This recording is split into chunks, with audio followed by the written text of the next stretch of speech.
మనం చూస్తున్నాం ఉదయం నుంచి హైదరాబాద్ సంధ్యా థియేటర్ ఘటనపై పోలీసులు ఆగ్రహం వ్యక్తం చేశారు. సంధ్యా థియేటర్ యాజమాన్యంపై కేసు నమోదు చేశారు. బెనిఫిట్ షో సందర్భంగా తగిన జాగ్రత్తలు తీసుకోలేదని థియేటర్ యాజమాన్యంపై పోలీసులు సీరియస్ అయ్యారు. సెక్యూరిటీ సరిగా లేకే తొక్కిసలాట జరిగిందంటున్నారు పోలీసులు. సంధ్యా థియేటర్ కు పరిమితికి మించి ప్రేక్షకులు రావడంతోనే ఈ తొక్కిసలాట జరిగిందని చెప్తున్నారు.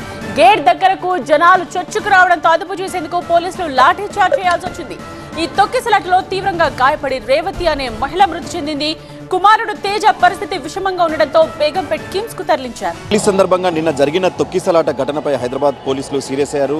నిన్న కనీసం ఇక్కడ ఈవెంట్ జరుగుతున్నటువంటి క్రమంలో ముందస్తు జాగ్రత్త చర్యలు సంధ్యా థియేటర్ యాజమాన్యం తీసుకోకపోవడం కారణంగానే ఈ ఘటన జరిగిందనేది కూడా పోలీసులు చెప్తున్నారు. ఎందుకంటే ఇక్కడ బెనిఫిట్ షో సందర్భంగా థియేటర్ కెపాసిటీ 1200 కెపాసిటీ ఉంది. ఆ తర్వాత అల్లు అర్జున్ వస్తున్నాడు అన్నటువంటి దాంతో పెద్ద ఎత్తున సోషల్ మీడియాలో కూడా ప్రచారం జరిగింది.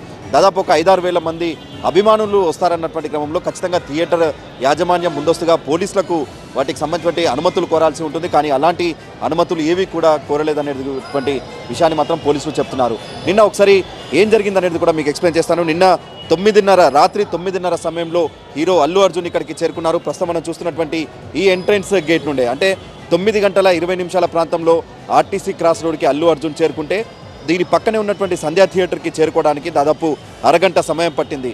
పెద్ద ఎత్తున అభిమానులు ఇక్కడికి రావడంతో కూడా అల్లు అర్జున్ రావడం ఇక్కడికి ఆలస్యమైంది. ఒకసారి థియేటర్కి సంబంధించి టికెట్లు ఇచ్చిన ఈ 1200 మంది వారిని కూడా కొంతమంది లోపలికి పంపించారు. ఆ తర్వాత చాలామంది అంటే నిన్న పోలీసులు కూడా ఒక సందర్భంలో చేతులు ఎత్తేయడంతో మనం చూస్తున్నటువంటి ఈ ప్రాంతంలో అంతా కూడా జనాలతో కిక్కిరిసిపోయింది. టికెట్లు తీసుకున్నటువంటి వ్యక్తులు కాదు, టికెట్లు లేని వ్యక్తులు కూడా థియేటర్ లోపలికి రావడంతో కూడా ఒక్కసారిగా ఉద్రిక్త వాతావరణాలు తలెత్తాయి. నిన్న తొక్కిసలాట సందర్భంగా జరిగినటువంటి ఘటనలో దిల్సుఖ్ నగర్కి చెందినటువంటి రేవతి ఇక్కడే చనిపోయింది. ఆ తర్వాత వాళ్ళ కుమారుడు ప్రస్తుతం ఆసుపత్రిలో చికిత్స పొందుతున్నారు. మనం చూడొచ్చు ఒకసారి గేట్ అంతా కూడా అంటే నిన్న అభిమానుల తాకిడి పెరగడంతో కూడా ఒక్కసారిగా క్రౌడ్ అంతా కూడా ఎగబడ్డారు. ఈ క్రౌడ్ ఎగబడంతో గేట్ కూడా డ్యామేజ్ అయిన పరిస్థితి కనిపిస్తూ ఉంది. కానీ అలా కాకుండా టికెట్ లేని వ్యక్తులు హీరో అల్లు అర్జున్ వచ్చేటువంటి సమయంలో లోపలికి రావడం పట్ల పోలీసులు సీరియస్ అయ్యారు. ఖచ్చితంగా థియేటర్ నిర్వాహకులు టికెట్లు ఉన్నటువంటి వ్యక్తులను ఐడెంటిఫై చేసి లోపలికి పంపించాల్సి ఉంటుంది. కానీ అలా చేయకపోవడం వల్లనే ఇక్కడ పూర్తిగా కొంత గందరగోళ వాతావరణం తలెత్తింది.